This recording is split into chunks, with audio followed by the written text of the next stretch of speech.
Welcome to the table for the Friday, February 20, 2026 installment of Market Plus. Joining us now, Shawn Hackett.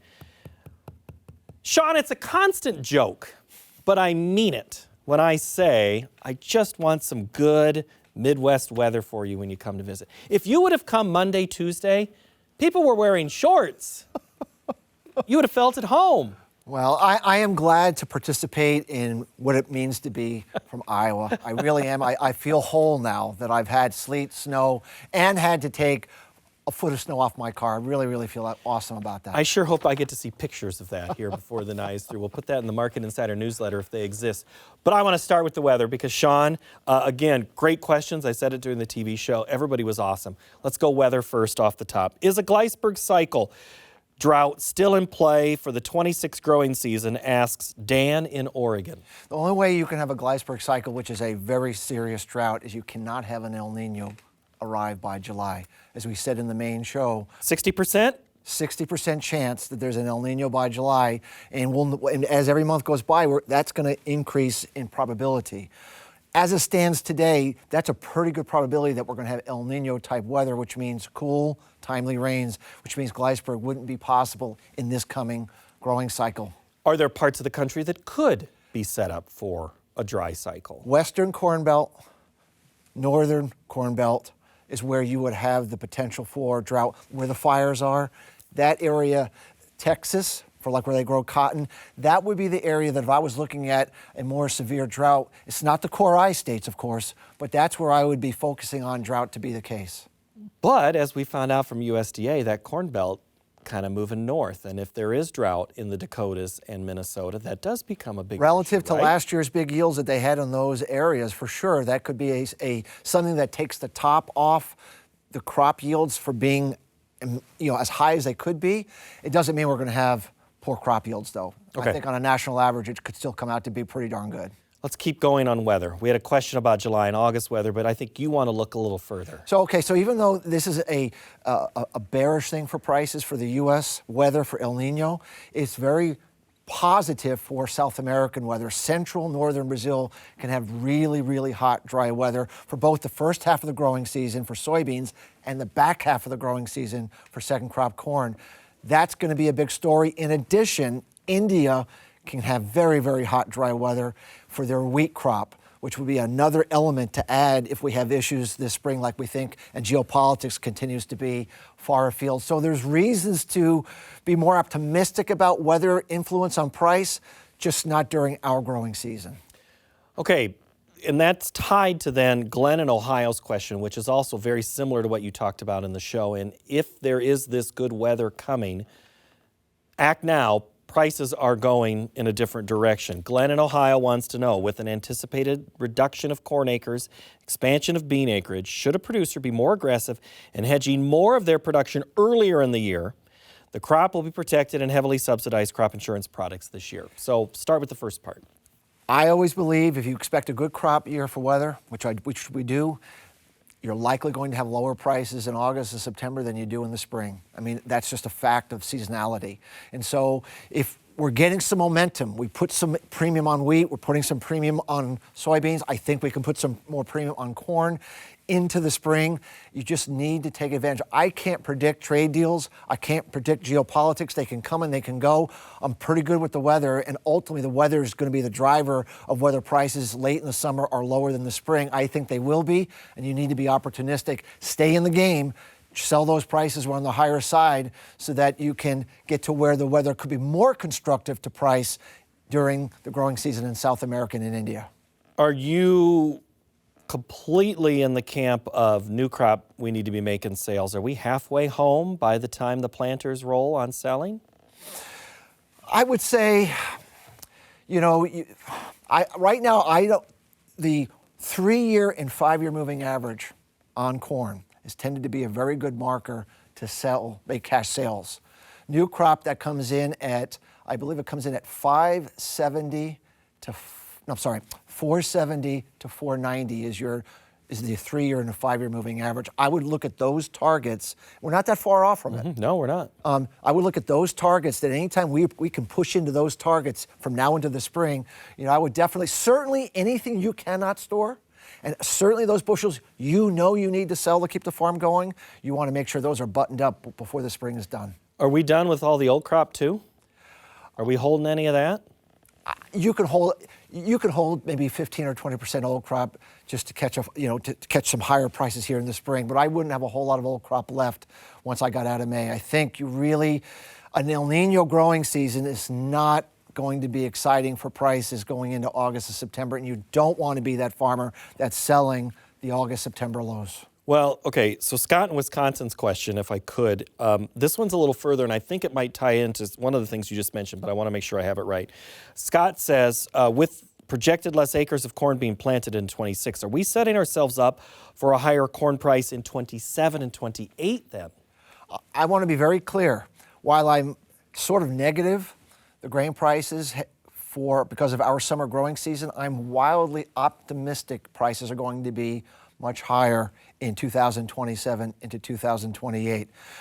Because remember, El Nino comes and El Nino goes. Talking about the Gleisberg cycle, next year would not be an El Nino year. That's when we could have a much more caustic growing season for the U.S., and that's when we could potentially, with tighter supplies on corn and soybeans and better demand and geopolitics, we could really be looking at something much more exciting to the upside in 27, 28. It's just very hard to get excited about prices when you have an likely El Nino year coming up for the core grain belt.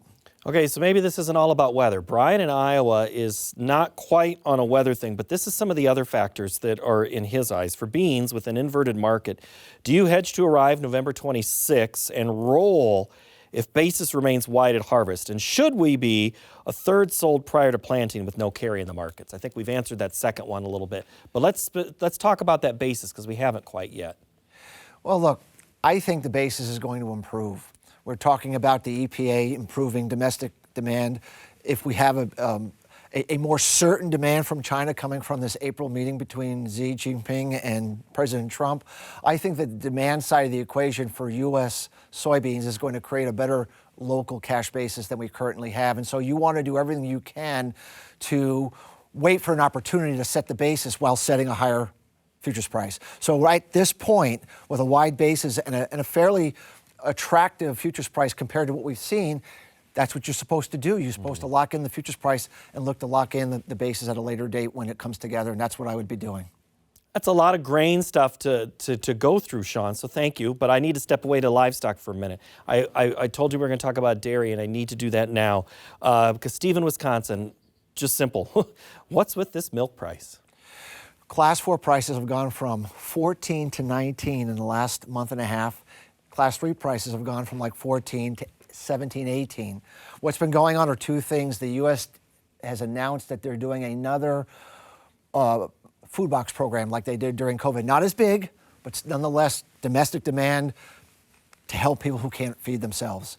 That's got the market excited. Secondly, China in the last GDT auction, these are cash auctions that go globally, they had the largest purchases of milk powder we've seen in many, many years. In fact, the milk powder price went up the highest ever from one auction to the next, also exciting the domestic dairy price. Those two things combined have really taken the sting off what was supposed to be an oversupplied market here into the spring.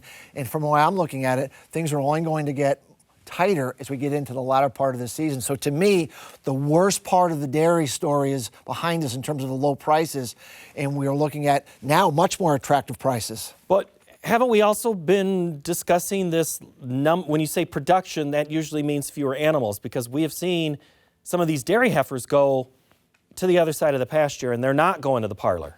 Is that still the case? Is that part of this discussion? Well, it's kind of a weird situation because we're retaining more animals on the dairy because of the high cow price to sell into the beef market. They've been retaining these animals longer than they normally would, which has been increasing production a little more than they normally would and fattening them up more than they normally would, and then getting rid of them. So this is what's been causing some of this indigestion of extra supply. But between Chinese demand and the U.S. demand for domestic food box program, that combined demand has sopped up this extra supply, and things only get tighter as we get into the back half of the year. So I really feel comfortable that we've likely made important lows and that dairy producers can be looking at a better economic time ahead for their prices. Well, let's talk livestock, one more thing, age, and then I want to get back into something else that we talked about on Plus. Joel in Oklahoma, with no significant signs of large-scale heifer retention and the average age of the American cattleman nearing 60. Are the current numbers for U.S. beef cattle herd the new normal? It is the new normal because we're not responding like we have in the past, Paul. We're not responding.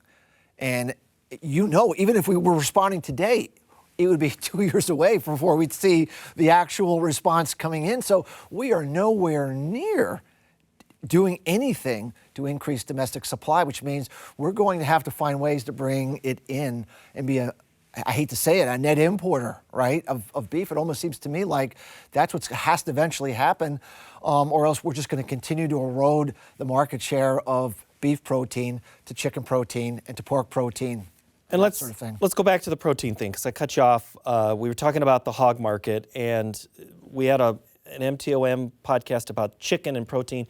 I did not understand anything about this GLP-1 drug and the impact that it's having on demand for protein so dramatically that everybody like you is starting to go, hey, this is a thing. Explain this a little bit more to me. 15 to 20% is a reduction in caloric intake from taking these GLP-1s. But that mainly comes from reducing your consumption of salty, sweet, snacky foods, alcohol, that sort of thing. But when you lose weight, you've also been losing muscle, which is not good. So in order to not lose the muscle and just lose the fat, you have to ingest greater amount of protein so that you keep the muscles healthy. And the body desires more protein. And of course, one of your best sources for protein is beef, pork, chicken, and fish. Mm-hmm. And so we just got approval of a pill form of these GLP-1s.